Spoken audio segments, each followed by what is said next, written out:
కర్ణాటకలో బుజ్జగింపు రాజకీయాల పరాకాష్ఠ ఏంటంటే ఆర్ఎస్ఎస్ వాళ్ళని అరెస్టులు చేసేటటువంటి కేసులు పెట్టేటటువంటి వ్యవహారాలకి దిగజారుతూ ఉండటం, తద్వారా అవతల ఓట్లు సంపాదించే ప్రక్రియ.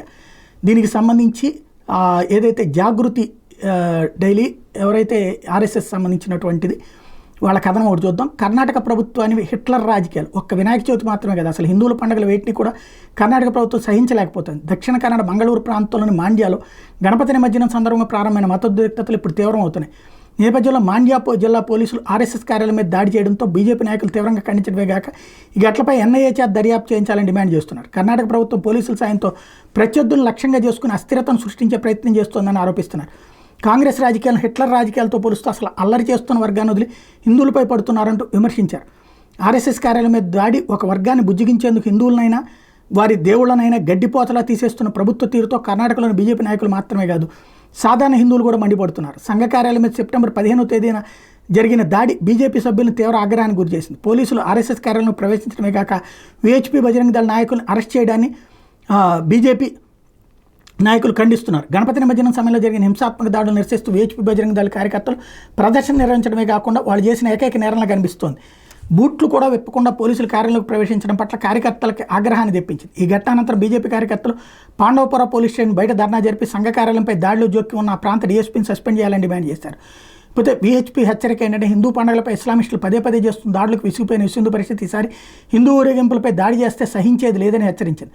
ఒకవేళ హిందూ ఉత్సవాలు ఊరేగింపులపై దాడులు కొనసాగితే తాము ముస్లిం ఊరేగింపుల సమయంలో ధర్నాలు చేస్తామంటూ విహెచ్పీ నాయకుడు ఒకరు స్పష్టం చేశారు.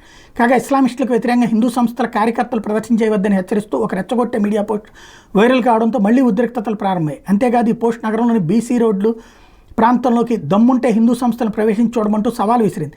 వివాదాస్పద పోస్టుకు వ్యతిరేకంగా సెప్టెంబర్ 16 దక్షిణ కర్ణాటకలోని బీసీ రోడ్లో పెద్ద సంఖ్యలో విహెచ్పీ బజరంగ దళకు చెందిన హిందూ కార్యకర్తలు ప్రదర్శన నిర్వహించేందుకు గుమికూడడంతో ఉద్రిక్తతలు పెరిగింది.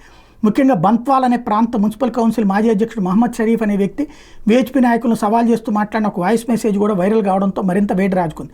వివాదం అంతా కూడా నిరసన ప్రదర్శన చేస్తున్న హిందూ సంస్థల నాయకులకు వ్యతిరేకంగా, హిందూ పండుగలకు వ్యతిరేకంగా షరీఫ్ చేసిన రెచ్చగొట్టే వ్యాఖ్యల వల్ల తిరిగి ఉద్రిక్తతలు చెలరేగాయి. మీడియా మాత్రం ఈ ఉద్రిక్తతల కారణాన్ని విహెచ్పీ నాయకుడు శరణ్ ఆపాదించే ప్రయత్నం చేయడం విచిత్రం. షరీఫ్ చేసిన వ్యాఖ్యలను వదిలిపెట్టి కేవలం శరణ్ మాటలకు ప్రచారం కల్పించడం అన్నటువంటిది ఇక్కడ కీలకంగా మారినటువంటి పరిస్థితి. షరీఫ్ చేసిన ప్రయత్న ఇక్కడ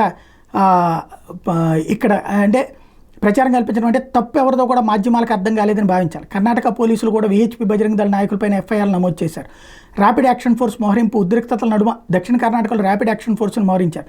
బీసీ రోడ్డు మీదకు వస్తే అంతు చూస్తానంటూ షరీఫ్ చేసిన హెచ్చరికలను లెక్క చేయకుండా విహెచ్పీ బజరంగ దళ కార్యకర్తలు ఆ మార్గంలో ఉన్న శ్రీరక్తేశ్వర ఆలయం వద్ద గుమిగూడారు. వీరంతా చేసిన జై శ్రీరామ్ నినాదాలు మిన్నుముట్టాయి. కాగా రెచ్చగొట్టే వ్యాఖ్యలు చేసిన షరీఫ్ని అరెస్ట్ చేయాలని వాళ్ళు డిమాండ్ చేశారు.